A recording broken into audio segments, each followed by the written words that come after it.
नमस्ते दोस्तों, फिर एक बार एक नए टॉपिक के साथ आपसे जुड़ रहा हूँ। दोस्तों, हम डे टू डे देख रहे हैं कि इंटरनेशनल सिचुएशन चेंज हो रही है। हर एक कंट्री प्रयास कर रही है कि दूसरे कंट्री से हम किस तरीके से बेहतर कर सके, किस तरीके से बेटर कर सके और किस तरीके से बाकी जो बिग कंट्रीज़ है उससे बेटर करके हम किस तरीके से अपना जो कंट्रोल है वो बाकी कंट्रियों पे कर सके। तो ये सारी चीज़ें दोस्तों डिपेंड होती है विदेश नीति पर। तो हमने सोचा क्यों ना एक विदेश नीति पर एक सीरीज़ बनाई जाए। ये सीरीज़ में हम जानेंगे दोस्तों कि विदेश नीति क्या होती है, उसके फैक्टर क्या होते हैं, विदेश नीति पर कौन से जो फैक्टर है वो इम्पैक्ट करते हैं, इंडियन विदेश नीति किस तरीके से काम करती है, उसके इम्पैक्ट बाकी देशों के साथ हमारे रिलेशन में क्या असर करते हैं। और जानेंगे कि कोल्ड वार से लेके तो जैसे पंडित जवाहरलाल नेहरू से लेके तो अभी तक हमारे विदेश नीति में किस तरीके से चेंजेस हुए हैं और किस तरीके से उसका असर हमारी रिलेशनशिप बाकी देशों के रिलेशनशिप पे हुआ है। तो ये सारे जानते हुए दोस्तों ये सीरीज़ का फ़ायदा आपको बहुत अच्छी तरह होगा और ज़रूर आपका नॉलेज गेन होने में काफ़ी मददगार ये सीरीज़ होने वाली है दोस्तों। और जो कॉम्पिटिटिव एग्ज़ाम दे रहे हैं या तो जिसको ग्लोबल और डोमेस्टिक इंटरनेशनल पॉलिटिक्स में जिसको इंटरेस्ट है वो उन सारे लोगों को इसका बेनिफिट होगा और यकीनन ये सीरीज़ आपको बहुत ही फ़ायदेमंद होगी दोस्तों। तो ये सारे जो बाकी कंट्रीज़ के साथ जो रिलेशन मेंटेन होते हैं दोस्तों विदेश नीति पर डिपेंड होते हैं, फॉरेन पॉलिसी पे डिपेंड होते हैं। तो जानेंगे कि एग्जैक्टली फॉरेन पॉलिसी क्या होती है, फॉरेन पॉलिसी और विदेश नीति क्या होती है।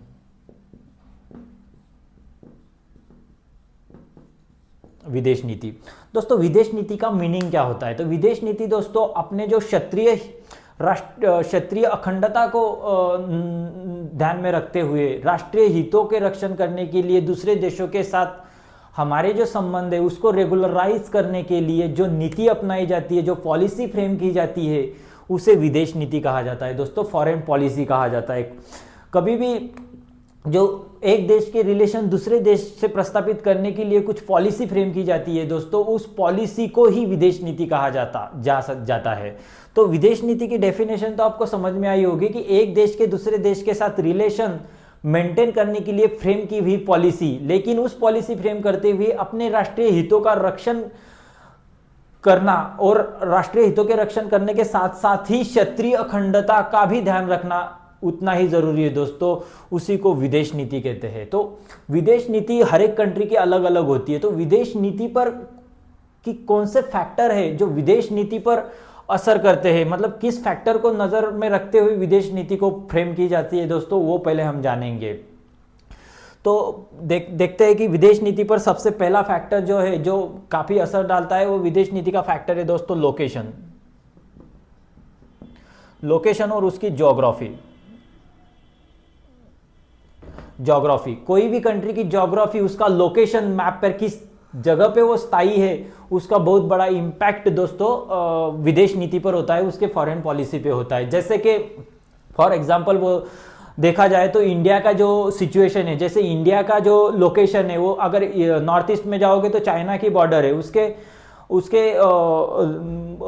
बाद में देखा जाए तो कुछ एरिया जो है वो समंदर के रिलेटेड उसकी बॉर्डर लगती है। तो इस तरीके से भारत की विदेश नीति कैसे स्थापित होगी, जैसे चाइना के साथ हमारे रिलेशन, दो कंट्री की सुपर पावर की बॉर्डर अगर एक जगह पे आती है तो उसके साथ अपने रिलेशन अलग हो सकते हैं, लेकिन वैसे ही नेपाल भूटान के साथ अपने रिलेशन अलग हो सकते हैं, उनकी बॉर्डर हमारे लग के है, तो उस तरीके से उनके रिलेशन हमारे अलग हो सकते हैं। तो अलग अलग सिचुएशन में उसका लोकेशन बहुत इंपॉर्टेंट है दोस्तों कोई भी विदेश नीति स्थापित करने के लिए। जैसे अमेरिका के साथ अपने रिलेशन अलग हो सकते हैं क्योंकि हमारी कोई बॉर्डर से यूनिक बॉर्डर दोनों कंट्रियों की बॉर्डर एक साथ नहीं है, इसीलिए उनके साथ रिलेशन अलग हो सकते हैं। रशिया के साथ अपने रिलेशन अलग हो सकते हैं, वैसे चाइना के साथ रिलेशन हमारे अलग है।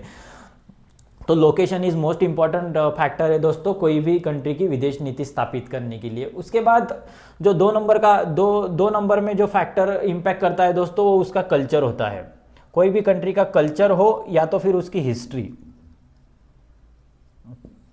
कोई भी कंट्री का कल्चर और उसकी हिस्ट्री बहुत ही इंपॉर्टेंट, ये भी एक one of the important factor है दोस्तों विदेश नीति फ्रेम करने के लिए। जैसे अगर कोई कंट्री का कल्चर उसी सेम दूसरी कंट्री का भी कल्चर सिमिलरिटी आती है तो उसके साथ हमारा बॉन्डिंग कुछ अलग होता है रैदर देन कि बाकी कंट्री के साथ।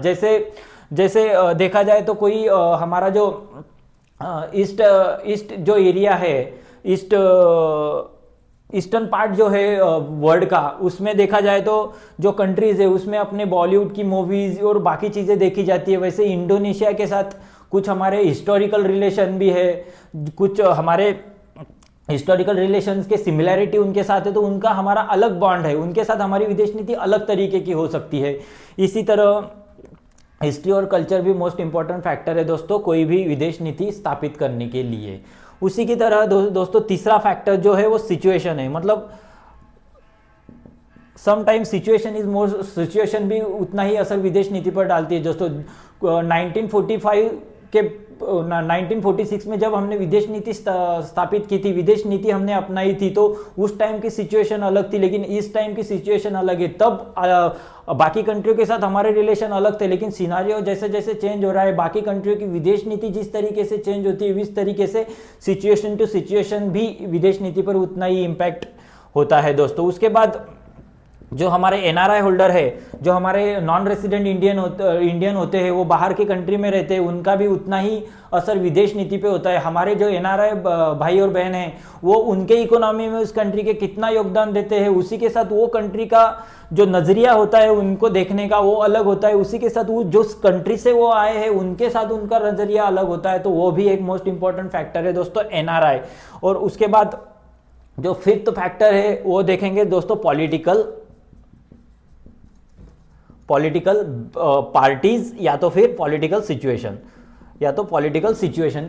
फॉर एग्जांपल कोई भी पॉलिटिकल पार्टी अगर इलेक्टेड होती है तो उस पार्टी के कोई कंट्री के साथ किस तरीके से रिलेशन है वो भी मोस्ट इंपॉर्टेंट फैक्टर है। जैसे फॉर एग्जांपल देखा जाए तो बांग्लादेश के साथ अपने जो संबंध थे दोस्तों, अपने जो रिलेशन थे, वो अब के सिचुएशन में, करंट सिचुएशन में इतने अच्छे नहीं है, लेकिन उसके पहले जब बांग्लादेश की प्रधानमंत्री शेख हसीना हुआ करती थी तब उनके साथ अपने रिलेशन काफ़ी अच्छे थे। लेकिन जब वहाँ पे रिजीम चेंज हुआ और उसके बाद वहाँ पे रिजीम चेंज किस तरीके से हुआ, ये भी दोस्तों इस सीरीज में आगे हम जानेंगे विस्तार से कि क्या एग्जैक्टली किस तरीके से बड़ी कंट्रीज रिजीम चेंज के लिए भी अपना जो पावर है वो पावर का यूज़ करते, कैसे रिजीम चेंज की जाती है, ये सारी चीज़ें हम विस्तार से नेक्स्ट पार्ट में जानेंगे दोस्तों इसी सीरीज़ में।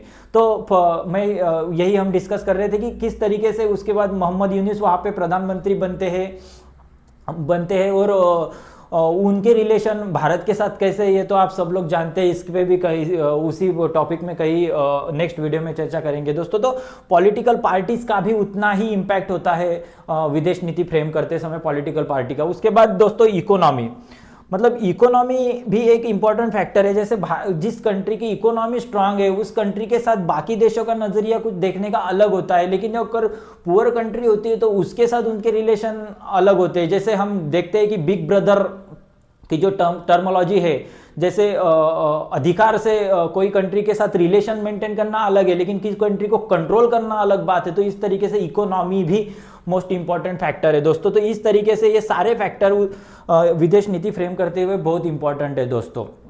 इसके बाद हम जानेंगे दोस्तों कि भारत की विदेश नीति, भारत ने किस टाइप की विदेश नीति अपनाई है, इस पे हम थोड़ा गौर करेंगे दोस्तों कि भारत की विदेश नीति किस टाइप की विदेश नीति है। दोस्तों थोड़ा मैं आपको बैकग्राउंड में लेके जाऊंगा। जब पंडित जवाहरलाल नेहरू प्रधानमंत्री और विदेश मंत्री थे तो 1946 की बात है। उसके पहले 1945 से कोल्ड वार की शुरुआत होती है। अब जो वर्ल्ड है वो अलग अलग डिवीजन में अलग अलग डिवाइड होता है, दो महासत्ताओं के बीच में, महापावर के बीच में वर्ल्ड फ्रेम है वो डिवाइड होता है। उसके बाद वर्ल्ड डिवाइड होता है तो यूएस और उसके साथ साथ यूएसएसआर, सोवियत संघ और यूएस, इनमें से वर्ल्ड डिवाइड है। इसे वर्ल्ड फर्स्ट कहा जाता है और इसके वर्ल्ड सेकंड कहा जाता था। तो वर्ल्ड फर्स्ट और वर्ल्ड सेकंड, इनमें दुनिया डिवाइड हुई थी अपने अपने हितों को रक्षण करने के लिए। बाकी कंट्रीज उन देशों के साथ गई जहां पे उनका फायदा है, उस कंट्री उस तरीके से वो डिवाइडेशन हुआ। लेकिन दोस्तों 1946 में जब पंडित जवाहरलाल नेहरू ने अपनी विदेश नीति स्थापित की थी तो अपनी विदेश नीति का जो सबसे इंपॉर्टेंट फैक्टर है वो है गुटनिरपेक्षता। तो गुटनिरपेक्षता मतलब क्या है दोस्तों, हमने पहले भी ये डिस्कस किया है लेकिन शॉर्ट में डिस्कस किया था। तो अभी इस सीरीज में हम जानेंगे एग्जैक्टली क्या सिचुएशन टू सिचुएशन चेंज हुई है और विस्तार से चर्चा करने के लिए हमने एक्चुअली इसमें इस सीरीज की स्टार्ट की है। तो वैसे ही देखो, गुटनिरपेक्षता मतलब कोई भी गुट में हम नहीं है, ना कि इस गुट में हम जाएंगे ना कि इस गुट में जाएंगे, मतलब कोई भी गुट में हम नहीं जाएंगे। गुट निरपेक्षता, नॉन अलायंस पॉलिसी जो हमने डिसाइड की है दोस्तों, ताकि कोई भी कंट्री के साथ हम नहीं जाएंगे, लेकिन हम जो कंट्रियों के बीच में जो युद्ध की संभावना हुई है उनको कम करने के लिए, दुनिया में शांति का संदेश देने के लिए, विश्व में शांति होनी चाहिए, ये सारी चीजों को ध्यान में रखते हुए अपने हितों का रक्षण करने के लिए भारत ने जो नीति अपनाई थी दोस्तों, वो नीति है गुट निरपेक्षता। अभी गुट निरपेक्षता नीति तो अपनाई, ये तो एक मेन टॉपिक हुआ गुट निरपेक्षता, लेकिन गुट निरपेक्षता में क्या क्या लक्ष्य थे भारत की जो विदेश नीति थे उसके क्या क्या लक्ष्य थे वो जानेंगे दोस्तों। अभी गुट निरपेक्षता मतलब नॉन अलायंस पॉलिसी, गुट निरपेक्षता। तो भारत की नीति क्या हुई? गुट निरपेक्षता। अभी गुट निरपेक्षता के साथ साथ भारत की मतलब गुट निरपेक्षता के अंडर में क्या क्या लक्ष्य थे भारत की पॉलिसी, विदेश पॉलिसी के अंडर में क्या क्या लक्ष्य भारत के थे, क्या क्या प्रिंसिपल थे, वो जानेंगे दोस्तों। तो फर्स्ट जो भारत की गुट निरपेक्षता जो है उसके साथ साथ टाइम टू टाइम पहले देखते हैं कि टाइम टू टाइम किस तरीके से विदेश नीति में डिफरेंसेस हुए। गुट निरपेक्षता के साथ साथ भारत की जो विदेश नीति है दोस्तों, वो इंटरनेशनल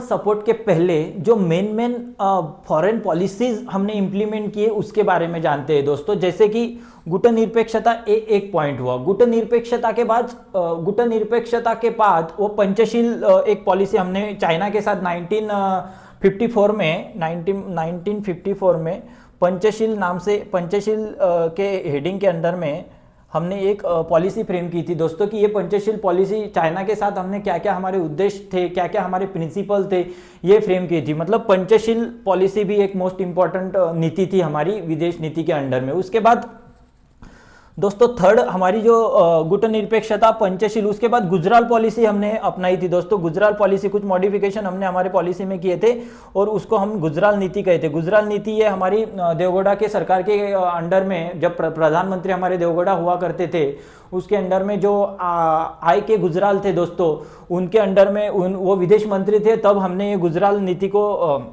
प्रस्तावित किया था, गुजराल नीति को अपनाया था। तो उसमें क्या क्या चीजें हैं, ये सारी चीजें किस तरीके से इंप्लीमेंट हुए थे वो हम जानेंगे दोस्तों। उसके बाद हमने फोर्थ में हमारी जो सेंट्रल पॉलिसी थी, सेंट्रल पॉलिसी में हमने हमारी रिलेशन सेंट्रल कंट्रीज के साथ किस तरीके से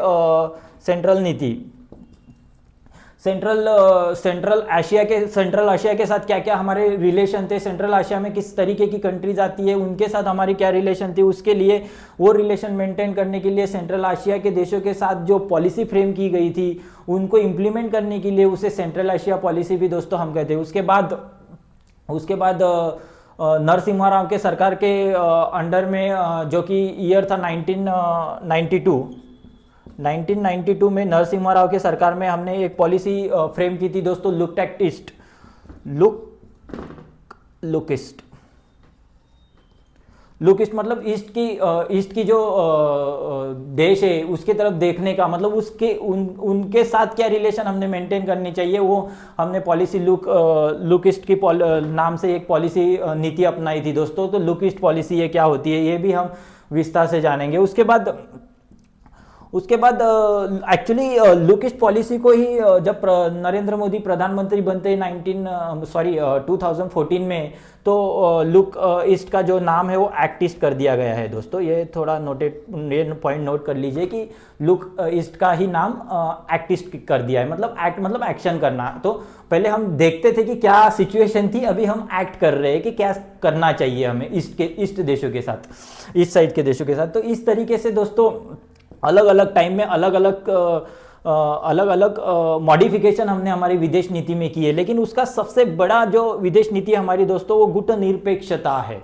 गुट निरपेक्षता मतलब किसी भी गुट में नहीं, ये सारी चीजें हमने जान ली। तो भारत का पहले से ही स्टैंड था कि विश्व में शांति हो, तो इसीलिए हमने यही तरीका अपनाया कि गुट निरपेक्षता होनी चाहिए। मतलब किसी भी के साथ न जाते हुए हमने गुट निरपेक्षता है, उसमें गुट निरपेक्षता में हमने हमारे बहुत से जो प्रिंसिपल थे दोस्तों, विदेश नीति के हर कंट्री की विदेश नीति अलग अलग होती है, उसके अलग अलग प्रिंसिपल होते हैं। तो हमने क्या किया, गुटनिरपेक्षता किया, हमें किसी से भी कुछ लेना देना नहीं है, हम हमारी नीतियों के साथ चलेंगे, हमारी आंतरिक सुरक्षा के लिए हमें जो कदम उठाना है वो हम उठाएंगे। हम किसी भी कंट्री के युद्ध को मोटिवेट नहीं करेंगे, हम विश्व में शांति चाहते हैं। इसी की तरह हमारी जो मित्रता है, समानता है, उसी के साथ हम चलेंगे। गैर उपनिवेशवाद की नीति हमारी है। जैसे गैर उपनिवेशवाद मतलब 300 साल तक तो हमारे पे ब्रिटिश साम्राज्य ने राज किया था, तो पहले ही हम इंडिपेंडेंट हुए और उसी के साथ तुरंत हम अगर कोई गट में चले जाए तो वो भी एक प्रकार उपनिवेशवाद ही होता था। इसीलिए भारत के पंडित जवाहरलाल नेहरू के तत्कालीन जो प्रधानमंत्री थे उन्होंने डिसाइड किया कि हम उपनिवेशवाद में जाएंगे, क्योंकि हमें कोई कंट्री के साथ पहले से ही उपनिवेशवाद के खिलाफ हम है। इसीलिए हम गैर उपनिवेशवाद, गैर नस्लवाद, जैसे अफ्रीका जैसे कंट्री में नस्लवाद के अंडर में अलग अलग डिस्क्रिमिनेशन हुआ करता था, तो वो भी उसके भी हम विरोध में थे दोस्तों कि गैर नस्लवाद का पॉलिसी हम अपनाएंगे। इस तरह गुटनिरपेक्षता, गैर उपनिवेशवाद, नस्लवाद, साम्राज्यवाद, इस तरीके के चीज़ों से हम हमेशा दूर रहेंगे और विश्व में शांति के लिए हमने ये विदेश नीति अपनाई थी दोस्तों। अब हमेशा मतलब जब भी हम कोई न्यूज़ पढ़ते हैं कि बांग्लादेश हो, नेपाल हो, किस तरीके से सिचुएशन हो रही है कि इस कंट्रियों में इतना, हमारे जो नेबर कंट्रीज है यहाँ पे इतना बड़ा जो ये हो रहा है, मार्च निकल रहे हैं, वहाँ पे रिजिम चेंज हो रहे हैं, तो इंडिया स्टैंड क्यों नहीं ले रहा है। तो दोस्तों इंडिया की जो विदेश नीति है वो बहुत इंपॉर्टेंट है। इसमें देखा जाए तो इंडिया की विदेश नीति क्या कहती है कि कोई भी इंटरफेरेंस हम नहीं करेंगे, मतलब कोई भी कंट्री में इंटरफेरेंस हम नहीं करेंगे, आंतरिक मामलों में किसी की दखल अंदाजी भारत नहीं करेगा। ये भी एक इंपॉर्टेंट विदेश नीति का फैक्टर है। जैसे कि किसी देश के जो आंतरिक मामले है उसमें इंडिया कभी भी इंटरफेयर नहीं करेगा, इसीलिए इंडिया कभी भी किसी भी कंट्री के आंतरिक मामलों में हस्तक्षेप नहीं करता है दोस्तों।